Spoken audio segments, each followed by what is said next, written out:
바로 요 말씀으로 제가 계속적으로 이어가겠는데, 우리 조선이라는 나라에 선교사님이 오시기 시작하십니다. 그때 한 선교사님이 파송을 받는데 이런 서약을 받습니다. 당신은 전적으로 새로운 지역에서 새로운 선교 기지를 개설함에 위험을 무릅쓸 각오가 되어 있습니까? 이 질문에 예, 저희 내에는 한국에서 그 일을 시작하도록 기꺼이 수락하겠습니다. 이 서원을 하고 찾아오는 선교사님이 윌리엄 베얼드 부부입니다. 이분들은 1891년부터 1931년까지 40년간 사역을 하셨던 분들입니다. 여러분, 이분들이 서울에 선교사님이 있다고 하니까 그대로 부산으로 내려가서 사역을 감당합니다. 이분들에 의해서 초량교회가 세워집니다. 이분들은 부산에서 사역하다가 너무너무 사랑하는 딸, 어린 딸을 이 부산에 묻고 맙니다. 그때 애니 베얼드, 이 베얼드 선교사님의 사모님이 이렇게 자기 친정 어머님에게 편지를 쓰더라고요. 무덤을 넘어서는 소망을 갖지 못한다면 어떻게 이런 어려운 순간들을 살아갈 수 있을까요? 여러분, 저기에 나오는 저 글을 보십시오. 무덤을 넘어서는 소망. 정말 고통스러웠지만은 이 무덤을 넘어서는 소망을 갖고 이겨내는 것을 보게 됩니다. 윌리엄 베얼드 선교사님은 그래서 부산에만 거주하지 않습니다. 그는 동네를 지나서 밀양으로 해서 청도로, 대구로, 경상북도 이 일대를 전부 답사를 하고 찾아다니십니다. 그때 이분들이 함께 이제 찾아가는 여행길에 오르는데 팔조령을 넘었다고 그래가지고 저도 한번 팔조령을 가봤습니다. 그 흔적을 찾아가 봤더니 정말 높이 있더라고요. 이 고개를 넘어가지고 대구를 향해서 갔던 것입니다. 청도로 해서 이 고개가 넘으면 이제 대구로 향하게 됩니다. 그때 청도 기독교 100주년 기념비를 바로 이 팔조령에다 세웠더라고요. 지금 가면 이게 보입니다. 선교사님이 이렇게 말을 합니다. 대구는 경상도 북부지방의 중심지입니다. 수로를 이용할 수 있습니다. 이 낙동강으로 해서 갈 수 있다는 겁니다. 그리고 부동산을 구입하는데 관청의 반대가 없습니다. 그러니 대구 선교를 허락해달라는 그런 요지였습니다. 그는 부산을 떠나서 대구를 향해 갑니다. 1896년도 4월에 남문안교회를 세우게 됩니다. 지금의 이 장소가 남문안교회가 있던 데입니다. 이 남문안교회를 대구 제일교회라고 이름을 붙였고 대구 제일교회가 바로 여기에서 시작돼가지고 지금 아주 높은 곳에 지어져 있는 것을 보게 되죠. 그래서 이 건물은 지금 박물관으로도 사용하고 있습니다. 한번 꼭 가봐야 될 곳입니다. 여러분, 이분이 6개월간 대구에 와가지고 사역을 하는데 선교부가 이 지침이 내렸습니다. 베얼드 선교사님이 교육학을 전공했었거든요. 그러니까 한국 선교에 교육 담당 선교사가 필요합니다. 해가지고 1896년 10월에 대구를 떠나야만 했습니다. 그래서 이분들은 부산을 해가지고 대구로 해서 서울로 해가지고 저 평양까지 갔던 것입니다. 이분들에 의해서 그래서 세워지는 게 숭실학당이고 숭실대학교까지 연결되는 것이죠. 여러분, 이 대구는 그럼 누가 맞는가? 이 애니 베얼드 선교사님입니다. 애니 베얼드. 이 선교사님인데 이분이 아담스라는 라스트 네임이거든요. 그러니까 이분의 동생이 아담스예요. 그래서 이 아담스 선교사님을 대구에 세워놓고 이분들은 평양으로 올라가셨던 것입니다. 그래서 대구 선교의 아버지는 아담스가 됩니다. 이분들은 대구의 베얼드 내외는 대구에서 살려고 했지만은 한 6개월 있다가 올라가니까 아담스 선교사님이 대구 선교를 맡습니다. 이분은 존슨이라는 의사 선교사님이 와가지고 이 두 분들이 대구 선교 경상북도를 감당해야 되는데 여러분, 대구의 미션 스테이션이 세우려면 당시에 3가정의 선교사가 있어야만 했어요. 이제 지금 두 가정이잖아요. 그러니까 간절한 기도를 하는 것입니다. 하나님, 한 가정이 더 필요합니다.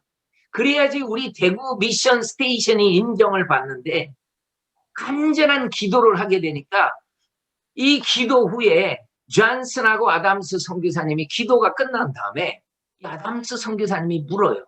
존슨 선교사님, 혹시 우리랑 같이 일할 수 있는 선교사님 한 분 생각나는 사람 없습니까? 이 존슨이 곰곰이 생각하다가, 선교사님, 저 한 사람이 생각납니다. 그 한 사람이 누굽니까? 그랬더니 우리 엄마의 친구의 아들입니다. 이게 엄친아가 생각났다는 거예요. 엄마 친구의 아들이. 그런데 이분이 한 번도 저도 본 적이 없는데 엄마 얘기를 통해서 들었는데 엄마 친구의 아들도 선교 비전이 있다는 걸 들었다는 거예요. 그래요? 그러면 존슨 선교사님, 엄마에게 편지해가지고 그분 주소 좀 알려달라고 그러세요. 그래서 이 존슨이 엄마에게 편지를 했습니다. 그러면 엄마 친구의 아들은 누군가 봤더니 이분이 브로운이라는 분이었는데, 이분은 과테말라나 이런 스페니시 계통으로 선교를 가려고 했었거든요. 그런데 이상하게 길이 다 막혔어요. 그 막힌 상황에서 이분이 브로운 선교사가 어떻게 기도하냐면, 하나님, 내가 이 길이 다 막혔는데 저는 어디로 가야 합니까? 라고 기도하는데 갑자기 엄마의 친구의 아들이 한국 간 게 생각난 거예요. 그래서 그 엄마 친구에게 편지를 보낸 겁니다. 여러분, 놀라운 사실은 존슨 어머님이요, 같은 날 두 통의 편지를 받습니다. 그러니까 이 어머님이 편지를 개봉해 보니까 내용이 다 똑같아요. 서로 알려달라는 거예요. 여러분, 브로원 선교사님이 그 이야기를 듣고요, 그대로 무릎을 꿇어버립니다. 하나님, 나를 한국에 부르신 것을 믿습니다. 좁혀 말하면 하나님, 나를 대구 땅으로 부르신 걸 믿습니다. 그래가지고 브로원 선교사님이 대구 땅으로,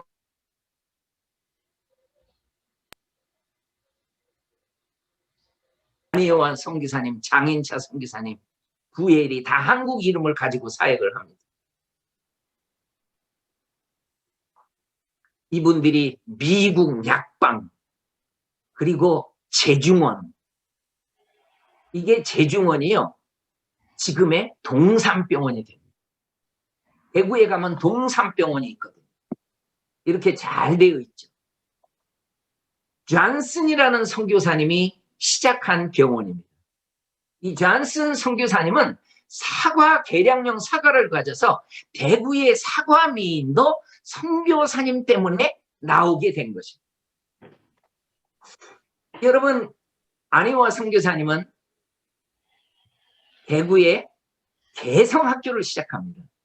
여러분, 저 건물을 보면은요, 위에 제가 마우스로 한번 보여주는데 요게요, 면류관을 상징하면서 지었답니다. 참 잘 지은 것 같아요. 그리고 여자 학교를 위해서는 브로원 선교사님의 부인인 이 말타, 이 스카트 브로원, 이분이 신명학교를 시작합니다. 그리고 신명학교 학생들, 개성학교 학생들이 크니까 개성의 개자를 따고 신명의 명자를 따서 계명대가 시작합니다. 여러분, 지금 대구에 다 있는 겁니다, 이 학교들이. 여기에 화살표에 나오는 이분이 안두화 선교사님이라고, 이 안희화 선교사님의 아들입니다. 어렸을 때 아버지 따라서 대구에 찾아와가지고 이분이 대학을 세운 거예요.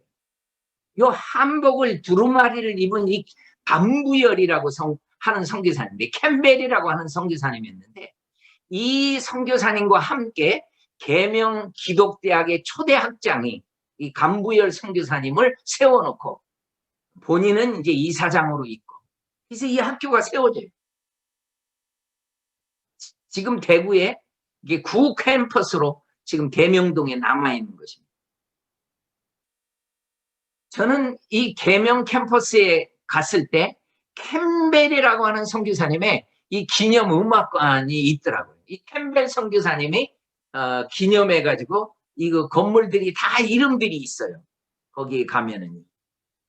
여러분 신명여고를 세웠던 이 브로원 선교사님 부인 신명학교 교정에 제가 대구 선교를 연구하러 갔었는데 한 외국인 가정이 신명 이 고등학교 캠퍼스로 가는 거예요. 한 가정이. 근데 제 느낌에 분명히 선교사님이었던 것 같아요. 그래서 제가 막 따라갔어요. 따라가가지고 혹시 선교사님이었습니까?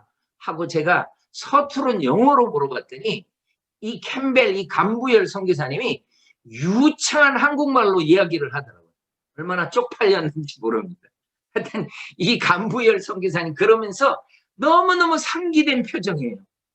우리 이 애가 그 아들들이 있었는데 이 아들이 여기서 태어났다고 하면서 정말 상기된 표정이었어요.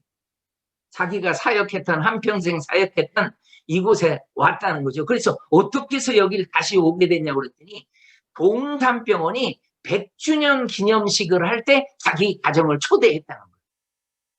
그래가지고 제가 이분들하고 만남을 갖게 됐었습니다. 여러분 여기는 낙동강으로 연결된 대구랑 가까운 화원입니다. 이 화원이 옛날에 삼원진이라고 불렸었는데 여기에 1900년 3월 26일 날 저게 하나 옵니다. 여러분 제가 크게 한번 보여줄까요? 저게 상여에다가 메고 가는데 저게 상여에다가 메고 갔지만은 저것이 뭐냐면 피아노입니다. 피아노. 여러분 피아노가요 저렇게 와가지고 상해에다 매가가지고 화원에서 이 대구까지 옮기는 거예요. 이 사람들이 이렇게 좀 메고 가니까 이게 뭐냐고 막 물어봐요 사람들이. 그러니까 이 지고 가는 사람들도 몰라요. 근데 지고 갈 때 보면은요 속에서 띠링띠링 소리가 나요.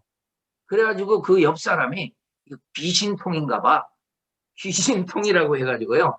이 사람들이 지나가면서 요 상여를 메고 막 뭐라고 하고 다니냐면은 귀신통 납시오라고 해가지고 대구까지 가더라고요.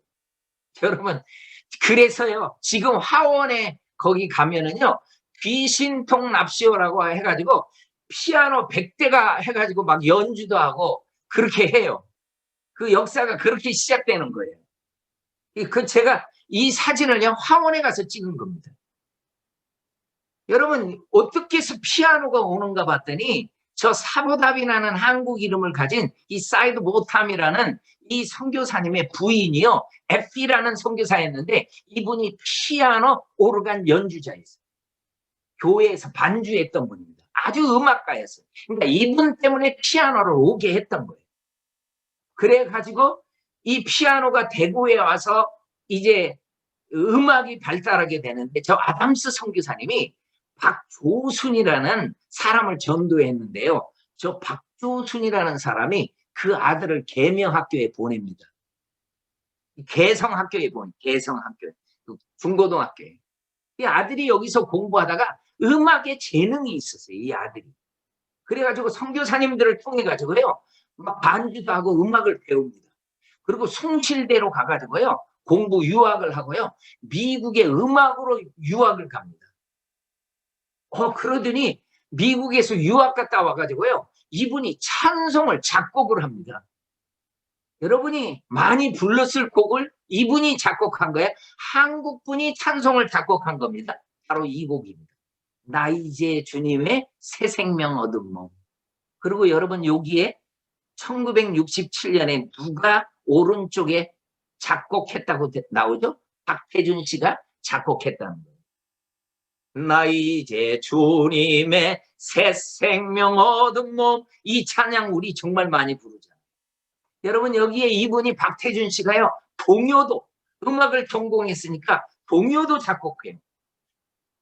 여러분 이분이 작곡한 동요 중에 제가 정말로 좋아하는 동요가 이분이 작곡했더라고요. 나중에 보니까. 그게 뭐냐면 오빠 생각이에요. 오빠 생각. 뜸북뜸북 해가지고 저 박태준 곡이 나오죠. 저는요 어디 가면은 이 동요를 한번 같이 불러요. 제가 어떤 장로님 모임에서 이 노래를 불렀더니 찬송가 부를 때는 까딱도 안 하다가 이 노래에서 막 눈물을 흘리는 거예요. 아마 오빠였나 봐요. 오빠. 우리 오빠 말 타고 서울 가시면. 여러분, 동요 작곡 중에 새나라의 어린이, 이것도 박태준 씨가 작곡한 거예요. 우리 많이 불렀죠. 새나라의 어린이는 일찍 일어납니다 해가지고. 이분이 개성학교에 했을 때 현재명 씨도요, 이 개성학교 출신입니다. 그래가지고 숭실 유학, 똑같이 미국까지 유학 가요. 미국에 유학 가가지고 얼마나 쓸쓸하고 외로웠던지 이분이 미국에서 작사 작곡한 게 해는 저서두인데 이 곡이 현재명 작사 작곡이더라고요. 그리고요, 희망의 나라로 배를 쳐가자, 이것도 현재명 곡입니다. 다 개성 출신들이었어요. 선교사님 만나서 이렇게 출세하신 겁니다. 오가며 그 집 앞을 지나노라며 우리 정말 많이 불렀거든요. 오가며 그 집 앞, 이거 많이 불렀잖아요. 이것도 이은상 작사, 현재명 작곡입니다. 여러분, 박태준 씨는 5회로 개성학교를 졸업했고 현재명 씨는 8회로 졸업했고 작곡자는 음악가는 아니었지만 정말 문필가로서 송아지, 얼룩송아지 이거를 작사하신 분이 누군가 봤더니 박목월 씨예요. 이 박목월 씨가요 23회로 졸업했어요. 제가 대구나 이런 데 가면 여러분들은 혹시 개성학교 출신이 있습니까? 가면 정말 많이 손들어요. 몇 회십니까? 그러면 막 얼마나 많이 얘기하는지 몰라요. 여러분, 이분은 1890년에 태평양을 건넜던 선교사님이십니다. 초창기에 오시는 선교사님이에요. 세뮤얼 모페 선교사님입니다. 그래서 이분들이 전부 한국말을 짓는데 세뮤얼 하니까 이 세뮤얼로 해가지고 이름을 삼열이라고 지은 거예요. 그리고 모페 해가지고 마포라고 적어가지고 이분은 마포 삼열로 아주 유명한 선교사님이죠. 이분이 1890년에 오셔가지고 지역을 다 탐방한 루트입니다. 저기. 그리고 이분은 평양 선교를 결정합니다.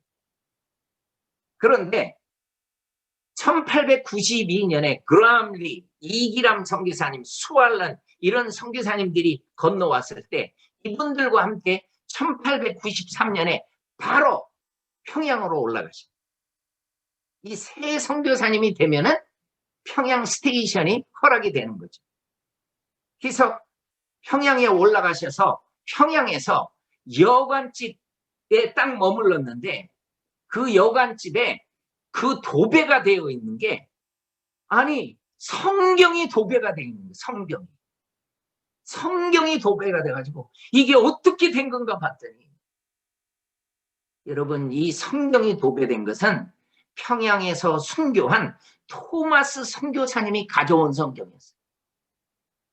이 성경으로 도배된 그 여관집 앞에서 세뮤얼 모페 선교사님 통곡을 하고 우십니다. 하나님, 토마스 선교사님이 못다한 이 평양 선교를 제가 끝까지 감당하고 싶습니다.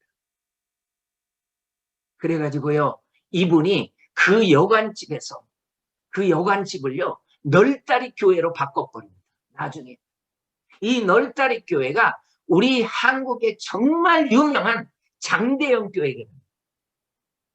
여기에 평양의 대붕운동이 일어났던 거죠.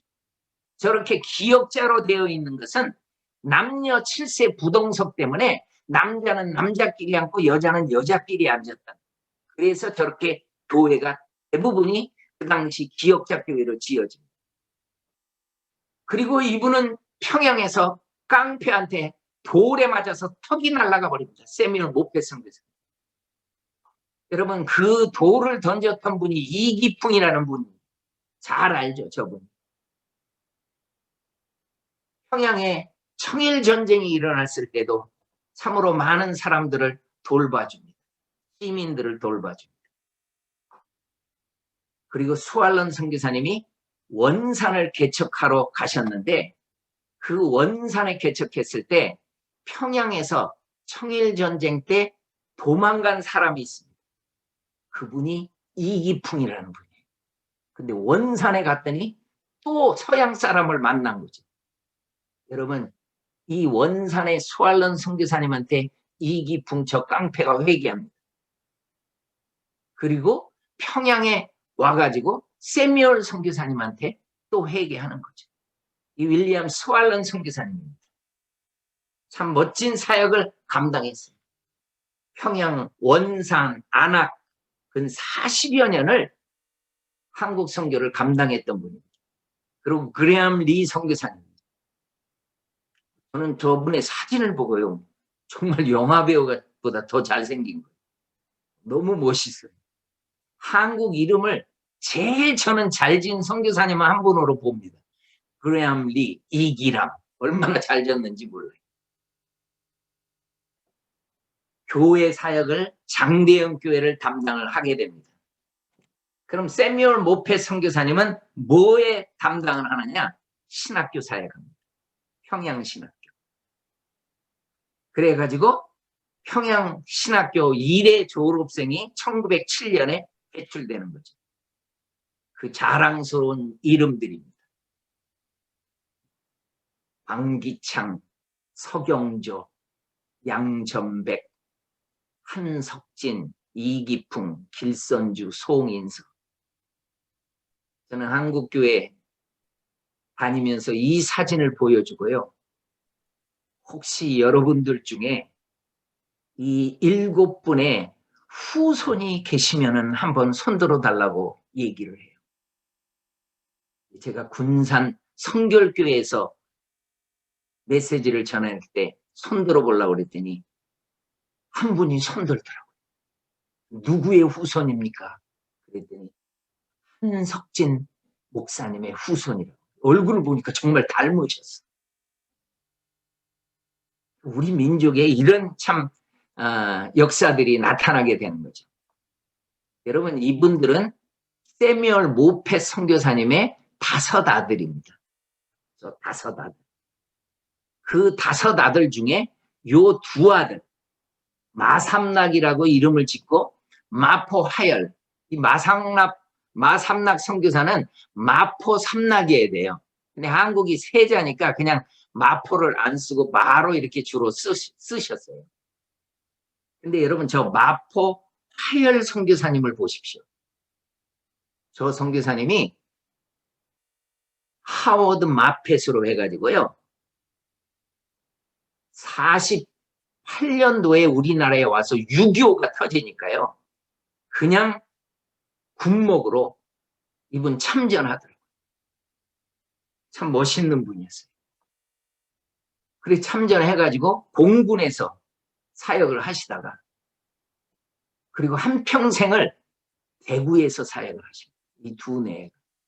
여러분, 동산병원의 엄청난 발전기는 이 마포 삼열 목사님의 이 아들 마포 하열 선교사님 때문에 동산병원이 정말 든든하게 서갑니다. 저분은 의사였거든요. 그리고 여러분, 이분의 유언이 뭐였냐면은 1948년부터 1993년까지 사역을 했었으니까 이 대구에서 근 45년을 사역했지 않습니까? 자기 생애를 다 드린 거 아닙니까? 그러니까 이분들의 유언이 뭐겠어요? 나를 대구 땅에 묻어달라. 그래서 이분들의 유언대로요. 이 2네가 대구 땅에 그래서 묻혀. 처음에 갔을 때는 이분의 묘가 없었거든요. 나중에 생깁니다. 저는 많은 선교사님 묘들 가운데서 나중에 생기는 묘가 많이 나타나는 걸 보게 됐어요. 왜 그런가 봤더니 이분들이 유언을 하고 돌아가십니다. 내가 죽으면 내가 한평생을 들였던 정말 사랑했던 그곳에 묻어달라. 여러분, 이 부러운 선교사님은요. 대구 소년을 만나게 되는데 그 소년의 이름이 이갑성이라는 소년이에요. 이 부러운 선교사님은요. 참 많은 일들을 하셨더라고요. 이분이 대구에 와가지고 자전거를 타고 막 다녀요. 그러니까 사람들이 처음 보는 거예요. 자전거를. 그래서 그 자전거를 보더니 한국 사람들이 이름을 아주 기가 막히게 잘 짓더라고요. 막 달리니까 말처럼 막 달리는 거죠. 근데 생긴 거는 꼭 바퀴 2개가 있어가지고 안경처럼 생겨가지고 자전거를 대구 사람들이 안경말이라고 불렀어요. 안경말. 안경말 간다. 그렇게 하고 막 사냥 때도 데리고 다니고 정말 많이 하고 야구도 가르쳐요. 야구. 그 소년들한테 야구도 가르쳐줘요. 이갑성이라는 이 소년이 그때 부러운 선교사님을 만납니다. 그러더니요. 서울 경신학교로 공부를 보냅니다. 언더우드 선교사님이 세운 미션 스쿨이잖아요. 저는 사진을 보다가 하나 깜짝 놀란 것은 이게 경신학교 교정이었어요. 이거 종로 5가에 가면 안 보이거든요, 지금요. 그런데 이렇게 지어졌대요. 사진의 설명을 봤더니 The John Wells School 서울이라. 그러니까 저는 누군지 모르지만 이 웰스라는 분이 도와준 거예요. 기가 막히게 지은 거죠. 이거는 지금 서울역에서 세브란스 병원을 해가지고 찍은 건데요. 이렇게 세브란스 병원이 나오잖아요. 이갑성이라는 이 소년이 경신을 졸업하고 세브란스 의대에 가가지고 세브란스 병원에서요. 졸업하고 병원에서 근무합니다. 그런데 이갑성이라는 분이 세브란스 병원에서 근무하는데 동갑내기 선교사 한 분이 세브란스 병원에 왔어요. 그 선교사가 누구냐면 스코필드 선교사예요. 이분이 세균학으로 아주 박사학위를 받은 분인데 세균학이 병원에 필요하다 그래가지고 이 에비슨 선교사님이 초대로 해가지고 이분이 왔던 거예요. 이갑성하고 스코필드 선교사님은 동갑내기고 와서 아주 친하게 지냅니다. 근데 어느 날 이갑성이 뭐라고 얘기하냐면 우리 독립선언문을 낭송하고 우리는 만세운동을 일으킬 겁니다. 스코필드 선교사님, 선교사님이 그 광경을 사진 찍어서 세계 만방에 알려주십시오. 이 부탁을 한 거예요. 전 세계에 알려달라고. 그래서 여러분이 교과서에 봤던 이런 사진들이 전부 스코필드 선교사님이 찍은 겁니다. 이거 알고 찍은 거예요. 알고. 미리 가가지고. 이 사진들이 스코필드 선교사님이 다 찍은 거예요. 그리고 제암리에 가서도요. 이 선교사님이 이 실상을 전부 알립니다.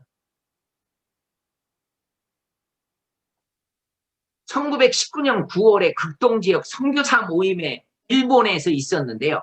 800여 명의 선교사가 모인 데서요. 이 일제의 만행을 다 얘기해버립니다. 그러니까요.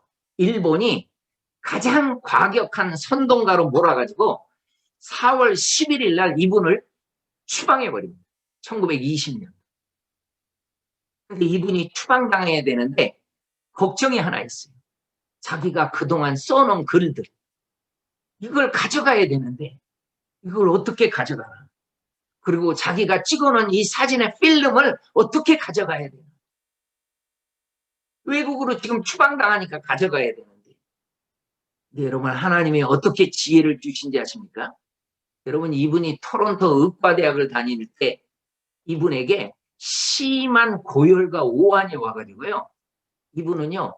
마비 현상에 와서 소아마비 현상으로 지팡이를 짚고 다녔어요. 그때 하나님이 지혜를 주신 것입니다. 불편한 다리의 붕대에다가 글 쓴 종이를 다 집어넣은 거예요. 그리고 이 소아마비니까 다리 한쪽이 짧을 거 아닙니까? 그러니까 구두 밑창이 굉장히 높아요. 그 밑창에다 필름 다 넣어버립니다. 그래가지고요. 이 스코필드 선교사님 유유히 가지고 나왔던 거예요. 그래서 이 역사들이 이루어집니다. 그리고 이갑성이라는 분은 33인의 민족 대표입니다. 막내가 돼요. 그리고 대구 출신으로 선교사님을 만나가지고 서울에서 경신 세브란스 의대까지 나와가지고요. 30세에 이 1919년 33인의 막내로서 나왔던 거죠. 그리고 스코필드 선교사님이 34번째 민족 대표라고 얘기를 하는 거예요. 이분이 스코필드 선교사님이었는데요. 1958년도에 한국 정부가 초청해가지고 일제가 한 번도 못 들어오게 했습니다. 그러나 해방된 후에 한국 정부가 이분을 초청해요. 독립운동가의 훈장까지 받습니다. 스코필드 선교사. 한국 이름이 서커필. 이분도 한국 이름을 참 잘 지었어요. 스코필드, 서커필 비슷하잖아요. 서울대 수의과 교수를 하십니다. 그리고 이분은 어린 아이들, 고아들을 돌봐줍니다. 이분이 경기 고등학교에서 영어 성경 공부반도 이렇게 운영하고 합니다. 그리고 이분의 소원입니다. 나의 바람은 한국 땅에 묻히는 것입니다. 그러면 이 선교사님이 돌아가셨으면은 분명히 양화진에 묻혀야 되거든요. 저는 양화진 사역을 지금까지도 하고 있기 때문에 어떤 선교사님이 있는지 대부분이 다 압니다. 그런데 이 양화진에 스코필드 선교사님 묘가 없어요. 제가 나중에 봤더니 어디에 이 스코필드 선교사님이 있냐면요. 여러분 요거 보세요. 애국지사 묘역 충혈대 이게 어디냐면 국립공원 현충원입니다. 현충원. 국립묘지예요. 국립묘지. 아니 외국인이 국립묘지에 묻혀요. 국립묘지.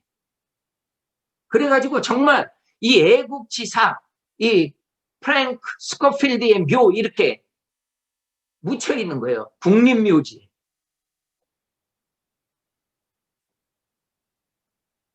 이 묘가 국립묘지에 아주 잘 들어서 있습니다. 그분의 묘지 뒤에 보면은 이런 유언이 나온 것을 거기다 해놨습니다. 내가 도와주던 소년 소녀들과 불쌍한 사람들을 맡아주세요. 여러분 이분이 이 원안에 있는 이 사진이 이 학생은요 13살 때 아버지를 여의고 해가지고 아주 똑똑했었는데 공부도 잘했는데 학비가 없어서 공부를 못할 때 스코필드 선교사님이 아버지 역할을 했어요. 이분은 스코필드 선교사님이 아버지 공부 다 시켜주고 장학금으로 해서 공부도 너무 잘했어요. 이 소년이 꿈을 한번 얘기하는데 스코필드한테 선교사님 저 나중에 커서 정치할까요? 그랬더니 이분이 스코필드 선교사님 단호하게 잘라버립니다. 정치하지 마. 그래서 이분은 정치 안 했습니다. 여러분 이 소년이 커가지고 정치는 안 했어도 나라에서 부름을 받습니다. 이 소년의 얼굴 나중에 얼굴을 한번 보여줄까요? 여러분 이 사진 보면은 누군지 알겠어요? 많이 봤죠? 이분이 정운찬 국무총리였던 분입니다. 선교사님의 도움을 받아서 이렇게 성장했던 거죠. 그러니까 이분이 국무총리가 된 다음에 제일 먼저 인사로 가는 곳이 스코필드 선교사님 묘예요. 아버지거든요, 아버지. 자기를 도와줬던 분. 이분의 선교의 모토입니다. 예수 생명을 또 다른 사람들에게 전하는 것이다. 이분은 예수 생명이 일어나면 하나님의 통치가 이루어지는 것을 너무 잘 알고 있었어요. 본인의 삶에서도 그랬고. 여러분이 하디라는 선교사님을 기억해 주셔야 됩니다. 여러분들은. 남감리교 선교 지역이 감리교 지역이 중부를 대부분이 맞습니다. 여러분 경기도 강원도에 100년 넘은 교회들은요 전부 감리교입니다. 왜냐하면 1909년에 선교사님들이 선교지 분할할 때 이 중부 지역이 감리교 지역이었어요. 여러분이 영원함에 가서 보면은 100년 넘은 교회들은 다 장로교일 거예요. 남장로교, 호남교회, 남장로교가 호남 지역을 맡고 북장로교가 경상북도를 맡고 경상남도는 호주 장로교가 맡았기 때문에 당연히 그렇게 되는 거예요. 지역을 분할해가지고 이중 투자하지 않았더라고요. 우리나라 선교. 참 멋지게 사역했더라고요. 그러니까 이 원산에도 이 남감리교 지역이었는데 1903년도에 선교사 연합 사경의 말씀을 준비하다가 이 하디가 온전한 회심을 하게 됩니다. 그러면서 공개 회개를 하는데 이 선교사님의 회개의 내용을 한번 보십시오. 저는 백인이라는 인종적 우월감과 정말 백인이라는 인종적 우월감을 조선에서 사역하면서도 있었다는 거예요. 현지인들 무시하는 거죠. 우리나라 사람을 무시했다는 거죠. 말이 되는 거야. 또 하나는요. 의사라는 신분적 교만함. 그리고 또 하나는요. 이 말이 아마 중요한 것 같습니다. 성령의 능력을 구하지 않고 사역했던 선교사였습니다. 그는 공개적으로 회개를 합니다. 자기가 선교의 실패를 조선 사람을 탓하고 있었어요. 이런 미개하기 때문에 그래서 너희들이 이렇게 교회를 부흥 못 시키고 그러는 거지. 그런데 이분이 하나님의 음성을 듣고 성령의 충만함을 받고 이렇게 회개했습니다.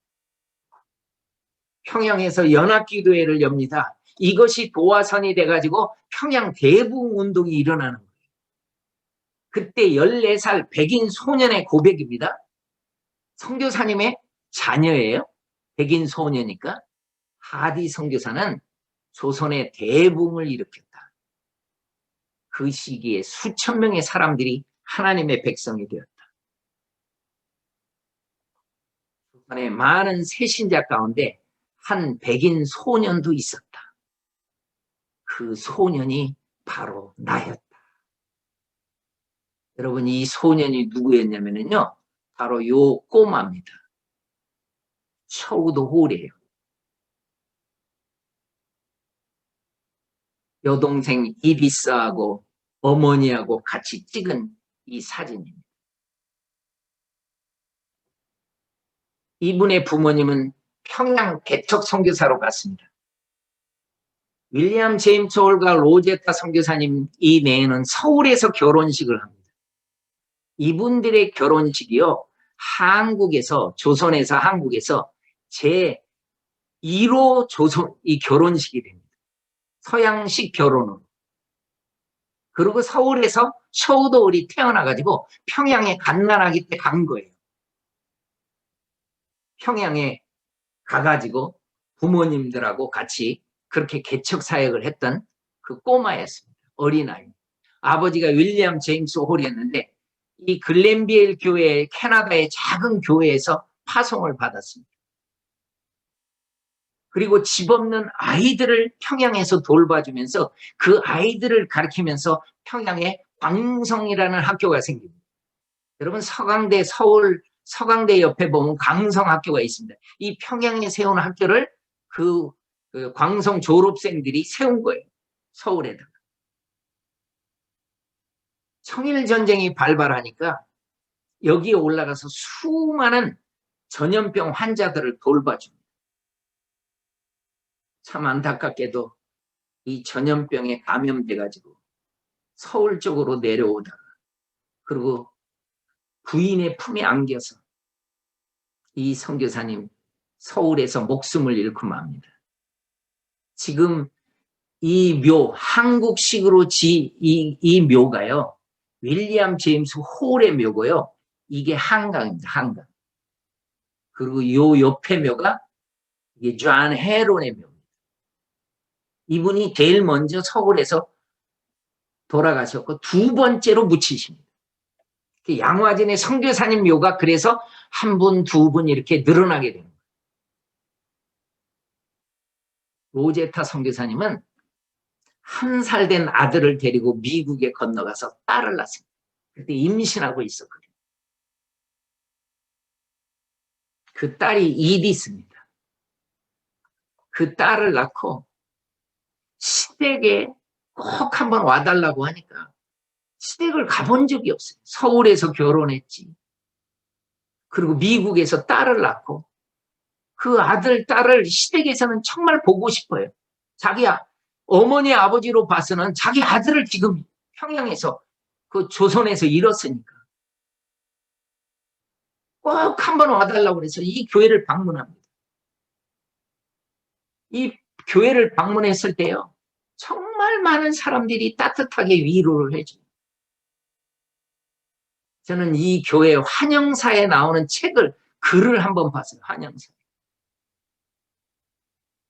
이 교회에서 로제타 선교사님 그리고 아들, 딸 왔을 때 환영사를 봤더니 뭐라고 적혀 있냐면 이 교회 성도들이 이렇게 얘기를 하더라고요.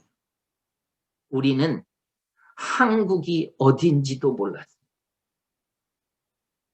그런데 우리 모교에서 자라난, 주일학교 때부터 자라난 우리 윌리엄 제임스 홀이 한국에 선교사로 가는 이야기를 듣고 그때마다 편지가 오면은 읽어보고 기도해주고 헌금해주고. 그런데 우리 모교의 선교사님은 하늘나라로 갔지만은 우리는 로제타 선교사님과 이 아들, 딸의 미래까지 우리 교회가 다 책임지고 싶습니다. 여러분, 로제타는 이 교회를 방문하고 나서요, 엄청난 감동을 받고 도전을 받습니다. 아니, 이 작은 교회가 그토록 우리를 후원했단 말이에요. 로제타 선교사님 결심합니다. 하나님, 저 한국으로 다시 가겠습니다. 내 남편이 못한 사역 제 감당하겠습니다. 그리고 아들, 딸을 데리고 다시 조선으로 옵니다. 오셔가지고 이분들이 평양에서 홀병원을 세워요. 이게 기홀병입니다. 기홀. 홀을 기념하는, 남편을 기념하는 병원. 아주 평양에 큰 병원이 있어요. 그리고 이 사랑하는 이디스를 보십시오. 어머니는요, 이 딸을 의사를 만들고 싶어 했대요. 셔우돌이 쓴 글을 봤더니 뭐라고 썼냐면 자기는 어머님이 수술을 할 때 피가 튀면 도망갔답니다. 무서워서. 그런데 이 이디스는 엄마의 피를, 이마에 묻은 피를 닦아주는 그 딸이었어요. 그래서 이 엄마는 이 딸을 앞으로 의사를 만들고 싶은 마음이 있었답니다. 그런데 이 사랑하는 딸이 평양에서 풍토병을 이겨내지 못하고 또 목숨을 잃는 거예요. 그러니 이 딸을 남편 옆에 다시 묻고 이제 아들 하나만 남은 거야. 아들 하나. 셔우도 홀만 남았어. 이 아들을 붙잡고 이 기도를 하는데 이분이 일기에다가 하나님, 나와 셔우도 홀이 끝까지 이민족을 섬기게 해달라고 기도도 하지만은 이 딸을 잃은 슬픔 때문에 하나 매일마일 일기를 써내려가는데 눈물로 써내려가요. 눈물. 정말 고통스럽게 써내려가요. 여러분, 이 일기의 내용이나 이 일기의 한 부분을 CGN TV가 로제타 선교사님의 일대기를 한번 방영한 적이 있어요. 제가 일기 부분만 아주 간단하게 편집한 것을 여러분들한테 보여드리겠습니다. 한번 보시기 바랍니다. 선교를 준비하면서 만난 남편 제임스 홀. 그는 신실하고 헌신적인 하나님의 자녀로 열심을 다한 선교사였습니다. 1892년 서울에서 결혼을 한 후 제임스는 곧바로 평양 선교 책임자가 되어 의료 선교를 펼칩니다. 그때 첫 아이 셔우드는 6개월 갓난쟁이였죠. His father was involved with pioneer mission work, medical mission work, and the Sino-Japanese War took place during his lifetime, and he developed typhus as after going up to Pyongyang and assisting the wounded up there, and he contracted typhus fever and came back to. 청일 전쟁의 분수령이었던 평양 전투. 제임스 홀은 자신의 몸을 돌볼 틈도 없이 부상당한 환자들을 치료하며 복음을 전했습니다. 그의 마지막 죽음의 순간도 로제타의 일기 속에 남아 있습니다. 남편의 눈은 슬픈 듯 나를 바라보았고 띄엄띄엄 사랑한다고 말해주었다. 마지막으로 애써 나에게 하려던 말은 내가 평양에 간 것을 원망하지 말라는 것이었다. 제임스는 말했다. 나는 주님을 위해 기꺼이 평양에 갔고 그분께서 그 뜻을 다 헤아려 주실 거라고. 혹시 울음소리가 들릴까 싶어 안간힘을 쓰며 울음을 참아야 했다. 그러나 아무리 애를 써도 베개는 눈물로 젖었고 한 번도 하지 않았던 애원의 기도가 터져 나왔다. 사랑하는 남편을 데려가지 말라고.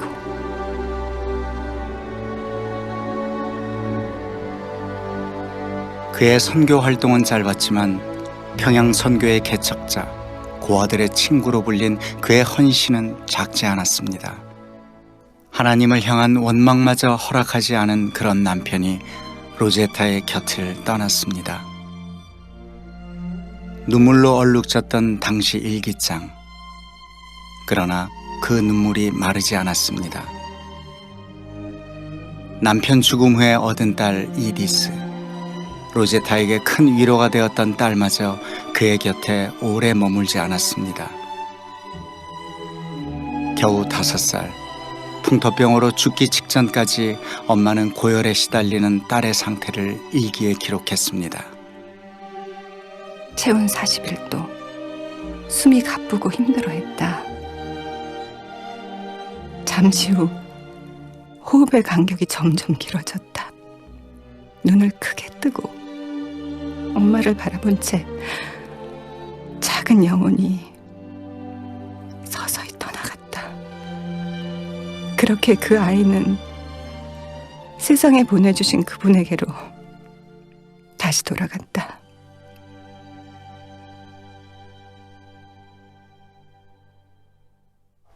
Early women missionaries. And the first is what was the hardest, I think, was trying to raise their children, because 1 out of every 7 of the missionary children died. And in Korea, I think it was about 1 in every 2 children died in those years before antibiotics. And some women lost all of their children because they had dysentery and typhus and typhoid and encephalitis and horrible. And the Korean children too. But this was a bond between Korean women and the missionary wives, is that they were always concerned about their children and trying to keep their children alive to grow up. 길을 모르니 나를 도와주소서. 자식마저 가슴에 묻고 참담했던 로제타의 마음이 일기 속에 선연합니다. 밤이 찾아오면 쓸쓸함도 함께 온다. 간절한 그리움이다. 제잘되던 어린 아이의 입맞춤과 작은 손이 없어진 지금 그 아이가 없는 삶은 너무도 힘겹다. 그러나 우리가 이해하지 못하는 다른 이유로 하나님께서는 그 아이를 데려가셨으리라. 저는 선교사님들을 연구하다가 정말 선교사님들이 가슴 아파하는 건 자녀들의 죽음이었습니다.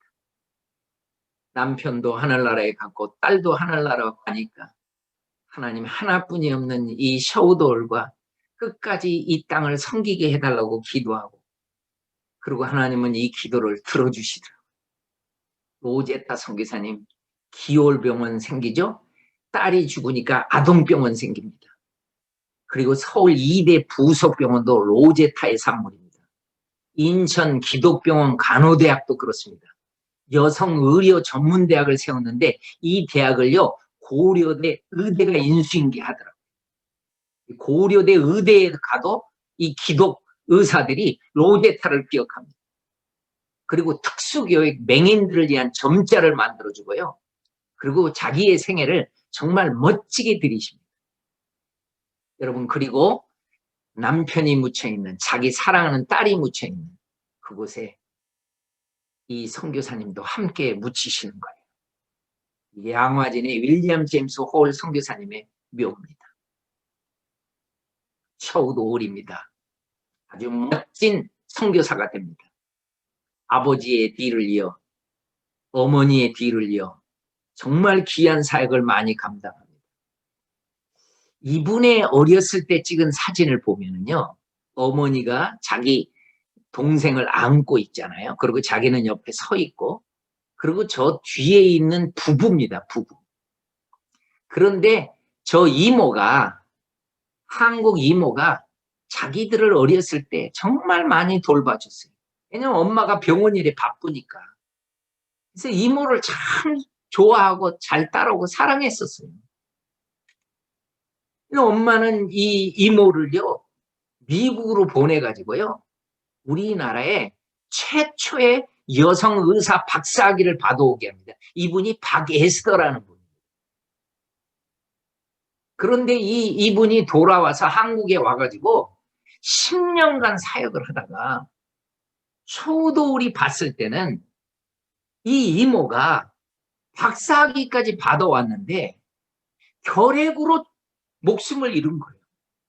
여러분, 저는 선교사님들의 글을 보다가 깜짝 놀란 것이 4명 중에 한 사람이 결핵 환자였어요. 걸리면 죽었어요, 그 당시. 그러니까 이 이모를 잃고 나서 셔우돌이 어떻게 기도하냐면은 그의 책에 이렇게 나와요. 나는 반드시 폐결핵 전문 의사가 돼서 올 거다. 그리고 조선에다가 요양원을 세울 거다.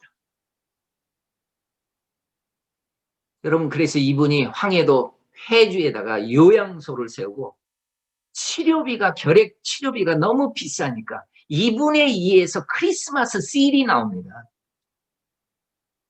그래서 우리가 어렸을 때 이 내용을 알았으면은, 이 스토리를 알았으면 많이 사는 건데 몰라가지고. 이분은 인도 땅에 가서 자기 선교사 사역을 마무리를 다 하고 캐나다 밴쿠버에서 은퇴하고 쉬고 있을 때 이분이 쓴 책을 김동열이라는 유학생이 눈물로 번역해요. 이 번역한 책을요, 결핵협회 원장님이 봅니다.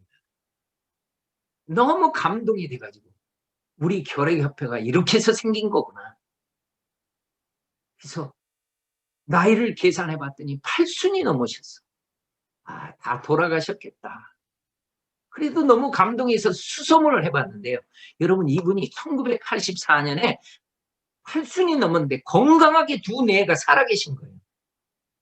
그래서 이 2내를요, 한국으로 초대합니다. 그래서 아버지가 세운 광성고등학교 평양에 이렇게 세워졌고, 서강대 옆에 이렇게 세워진 여기에서 채플 시간에 이 학교에 가면은요, 아버지의 기념비가 있어요. 윌리엄 제임스 홀 기념비가. 그분이 세웠기 때문에. 그리고 그 학교에 가서 저는 여전히 한국을 사랑합니다. 채플 시간에 마지막에 그렇게 말을 하더니 내 아들이 묻혀 있고, 이분의 아들도 죽어서 양화진에 묻혀 있거든요. 내 여동생이 묻혀 있고,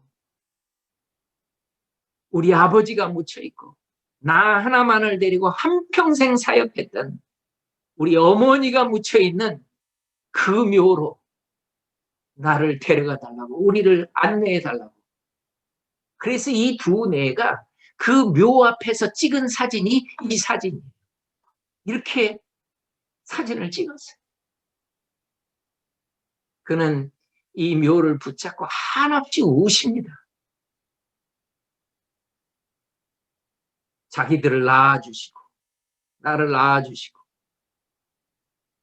평양에서 아버지 얼굴도 기억 못할 때 돌아가시고, 사랑하는 여동생 평양에서 죽고 홀어머니 나 하나만을 데리고 한평생 사역했던 로제타 선교사님의 이 어머님의 묘 앞에서 그는 한없이 울면서 이분도 이렇게 유언을 합니다. 어머니의 고향 미국 땅에도 우리를 묻지 마세요. 아버지의 고향 카나다 땅에도 우리를 묻지 마세요. 내가 태어난 곳, 내가 자라난 곳, 나의 생애를 다 드린 곳, 일제히에서 추방돼서 내가 인도 땅에 갔어도 사진들을 보면서 단 하루도 잊지 않고 눈물로 기도했던 나의 조국 땅에 나를 묻어달라. 그래서 이 두 내가 돌아가셨을 때요, 유언대로 요 옆에 묻히게 되는데, 결핵협회에서는 이분들을 그냥 묻지 않고 그 묘 옆에다가 큰 비석을 세워서 셔우드홀 선생 공적비 고맙거든요. 그래서 이렇게 묻히게 되는 것입니다. 여러분, 이 묘는 전라북도 땅에 있는 사람들을 하나님께로 인도했던 선교사님의 묘, 전주에 묻혀 계십니다. 이 묘는 전라남도에 있는 우리 백성들을 하나님께로 인도했던 묘입니다. 광주에 있습니다. 이 묘는요, 충청도 공주에 있습니다. 이 묘는 충청도 청주에 있습니다. 곳곳에 선교사님들이 사역을 하다가 잠들지만은 많은 하나님의 백성이 일어납니다. 이 묘는 경상남도 땅, 부산에 묻혀서 소실된 선교사님의 기념비라도 세워놓고, 이게 지금 창원에 있습니다. 옛날 마산이죠. 창원에 지금 창원시에 있습니다. 이분들은 경상북도 땅을 선교했던 분들입니다. 다 대구 땅에 잠들어 있습니다. 그리고 경상부터 더 위쪽에 사역했던 선교사님들 안동 땅에도 있습니다. 우리는 가볼 수 없습니다. 다 폐허로 없애버렸겠죠. 평양에도 선교사님 묘가 있었고, 원산에 있었고, 선교사님 스테이션이 있은 곳엔 다 선교사님들의 묘가 있었어요. 이들의 희생의 삶으로 우리는 하나님 앞에 돌아오게 됐어요. 우리 민족은 하나님 믿게 된 거예요.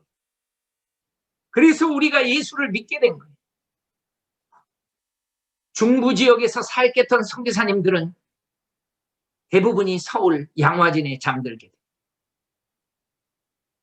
저는 많은 한국의 성도들을 이곳에서 선교사님 이야기를 들려줬습니다. 그때마다 하나님이 주시는 눈물이 있었어요. 듣는 사람이나 전하는 전하 동일하게 하나님이 주신 눈물이 있었어요. 여러분, 그 눈물이 뭔지 아십니까? 너희 민족은 1600년 동안 불교로 우상 숭배하며 살았던 민족이잖아. 너희 민족은 조선시대 때 숭유정책 쓰는 바람에 그렇게 제사하며 살았던 민족이죠. 아니, 너희 민족은 5000년의 역사를 자랑하고 있어도 샤머니즘으로 푸닥거리하고 살고 맨날 점쟁이 찾아다녔던 민족이잖아.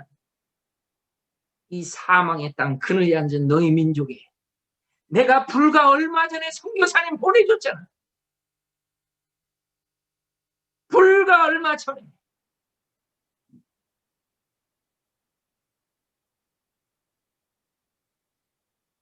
저 짧은 저 기간에 우리 민족은 하나님 앞에 돌아올 수 있게 됐습니다. 여러분이 2대다 3대다 4대다 말해도 저 시기에 태어났기 때문에 예수 믿은 거예요. 우리 가정이 그렇게 몇 대다 할지라도 우리는 얼마 전에 예수 믿은 민족이에요. 저는 선교사님들한테 너무너무 고마워합니다. 나는 선교사님들이 너무너무 자랑스럽습니다. 선교사님들의 삶을 연구하다가 선교사처럼 영광스러운 이 직무는 없는 것입니다. 선교사님들은 우리 민족에게 기회를 줬더라고요. 복음을 들을 수 있는 기회. 그 기회만 주어지면은 많은 사람들이 하나님 앞에 돌아오더라고요. 선교사님 본인이 모든 사람을 전도하지 못하더라도 기회가 주어지면은, 우리를 선교사님을 통해서 예수 믿는 사람이 한 사람만 생기면은 그 가정이 돌아오고 친구가 돌아오고 놀라운 역사가 일어나요. 미션이라고 하는 것은 정말 생명이거든요, 생명. 이 기회를 얻게 된 많은 분들이 하나님의 통치를 경험하게 됩니다. 처음에는 선교사님들, 여러분 저는 선교사님들을 연구하다가요, 여러분 현지인한테 좀 뜯기고 도둑질 당하고 그래도 그냥 감사하십시오. 저는 우리나라에 오신 선교사님이 쓴 글을 보다가 정말 많이 도둑 맞더라고요. 정말 많이. 정말 많이 당하더라고요. 사기 당하고 현지. 우리나라 사람들이 그렇게 선교사님들의 등쳐먹고 그러더라고요. 때로는 선교사님 때문에 선교사님이 있으면은 그 물질이 우리 거가 안 된다고 해가지고 교실에다가 가둬놓고요. 불 질러버리더라고요. 불 질러버려. 죽여버리려고. 그게 한국 사람이었더라고요. 현지인한테 조금 당해도 우리 조금 참아야 됩니다. 우리 민족도 그랬어요.